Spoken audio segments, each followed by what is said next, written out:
to do with Israel. Well, let me ask my follow-up here. I want to discuss. Oh, here we go. Yeah, your conversations with Prime Minister Netanyahu, who obviously you've known for decades, and you had a very emotional trip there last week to Israel. Have you sought assurances from him that he will hold off on a ground invasion into Gaza until the safe release of the hostages can be assured? And of course, those include 10 unaccounted for Americans. No. What I have indicated to him is that if that's possible to get these folks out safely, that's what he should do. It's their decision. But I did not demand it. I pointed out to him, if it's real, it should be done. Thank you. But aren't these hostages in jeopardy if there is a ground invasion? You want to make a speech? No, look, obviously they're in jeopardy. The question is whether or not there's any way of getting them out. And if we can get them out, we should get them out.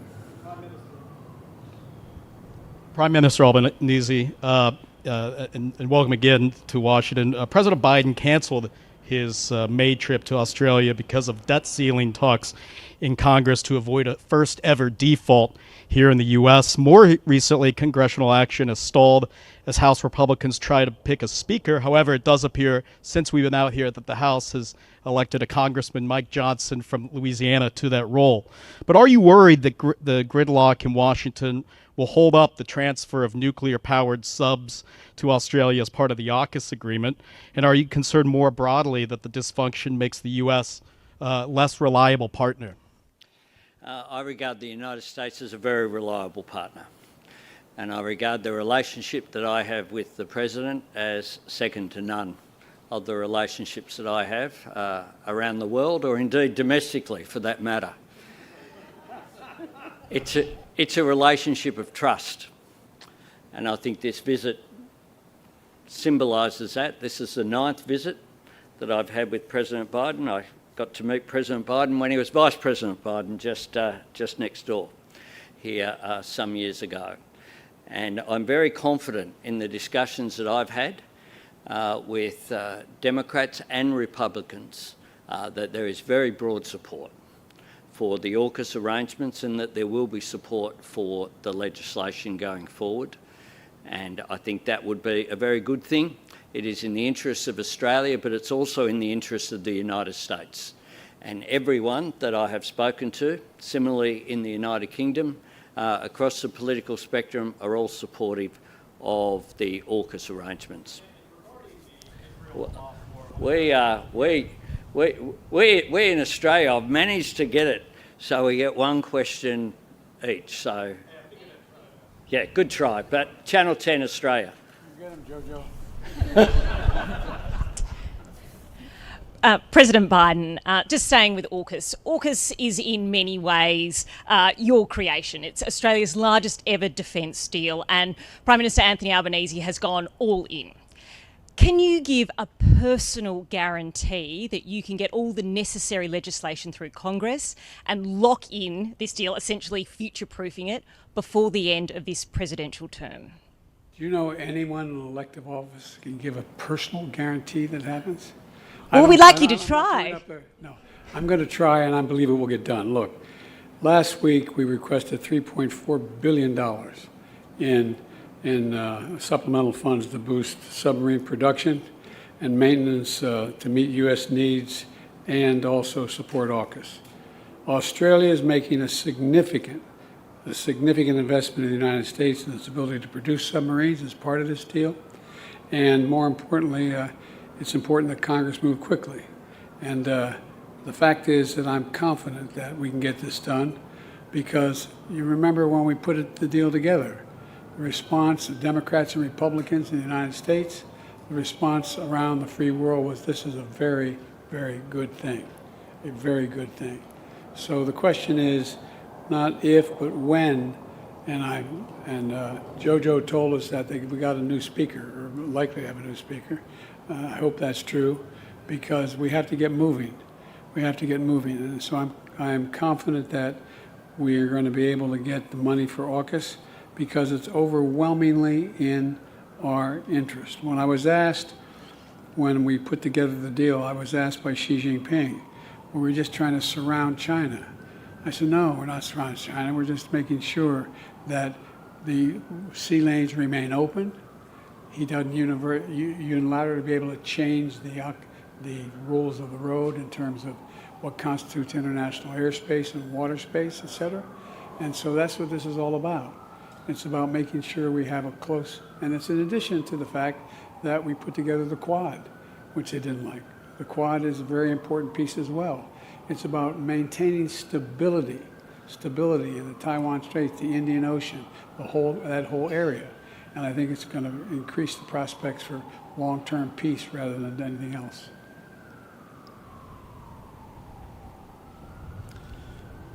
Oh, I get that. I get that. Okay.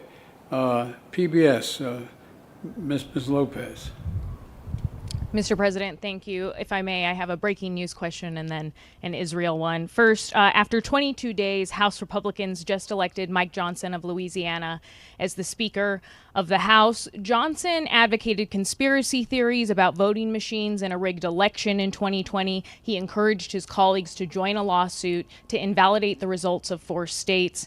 So if you win re-election in 2024, are you worried that a Speaker Johnson would again attempt to overturn the election?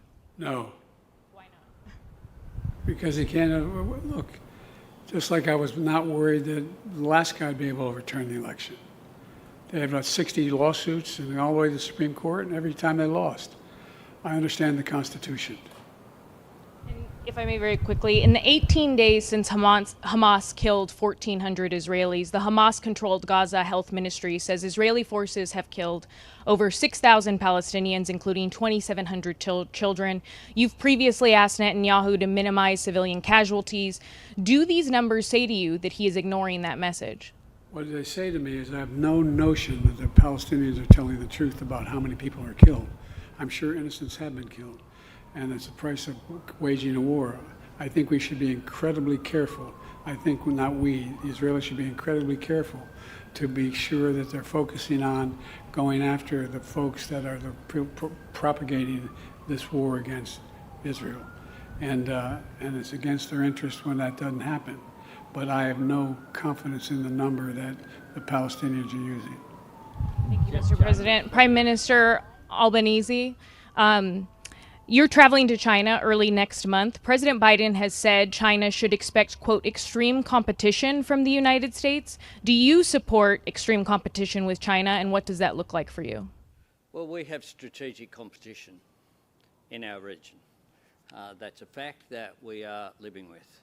The relationship with China is one where the principle that I bring to it is to cooperate where we can, disagree where we must, but engage in our national interest. It is in Australia's interests as well as China, but I believe in the global interest for us to have a relationship where there is dialogue. And hence I welcome the fact that I have been invited to China. I'll be travelling at the same time as we will commemorate 50 years since the first visit by an Australian Prime Minister, Gough Whitlam, to China in a short period of time now. And I think that is a positive thing.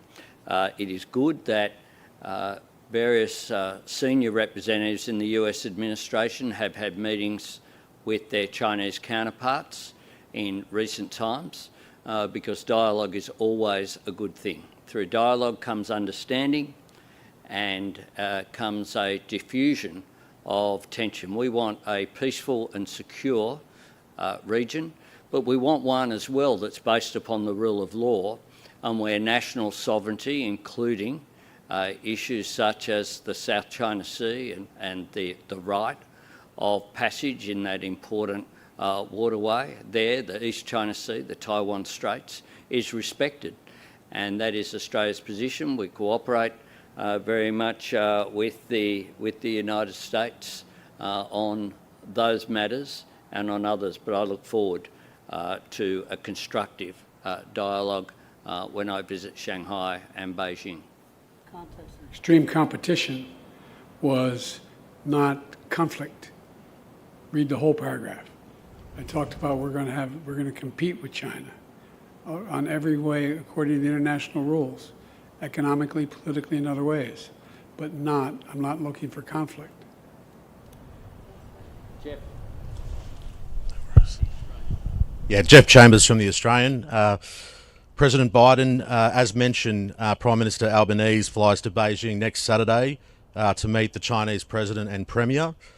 Your administration has raised deep concerns over a very long period of time about the Chinese Communist government's aggressive coercion and intimidation tactics, maritime claims in the South China Sea, as we've seen with the situation with the Philippines, state-sponsored cyber attacks.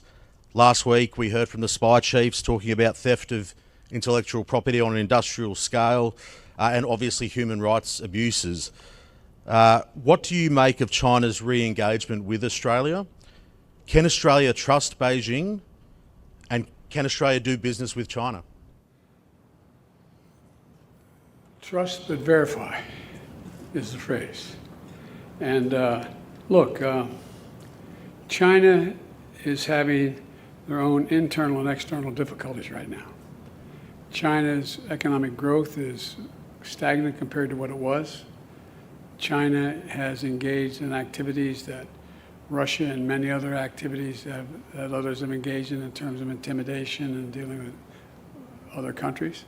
But the fact is that I have met with Xi Jinping more than any other world leader has.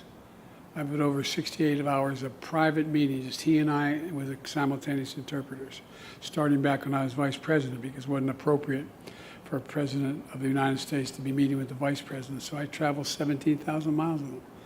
And I've subsequently, in addition to that 68 hours, I've also had another, they tell me they keep meticulous contact, another, I think, 12, 15 hours of discussions, just he and I. And I think that he is realizing that there are, for example, his Belt and Road Initiative. Well, we're going to compete on that, and we're doing it a different way. The Belt and Road Initiative has ended up debt in a noose for most of the people who have signed on. We are working with our G7 partners to provide infrastructure for the very nations that he's trying to deal with.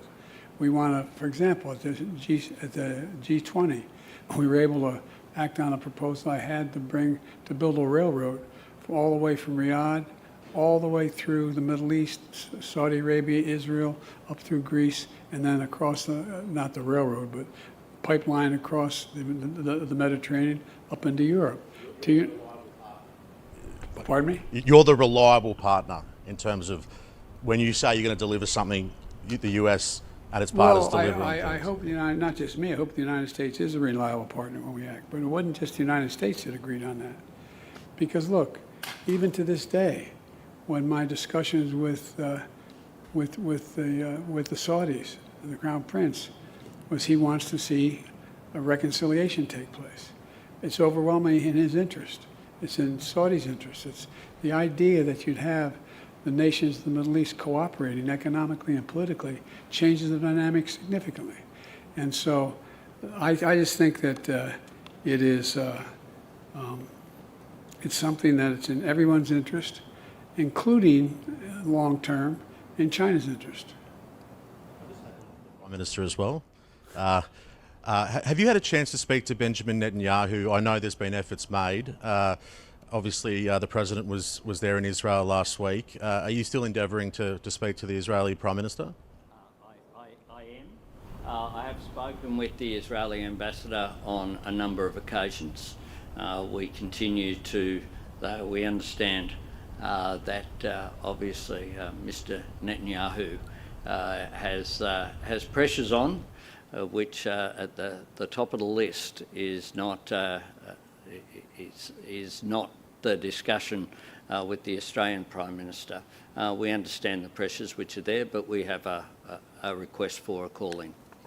Thank you. Thank you.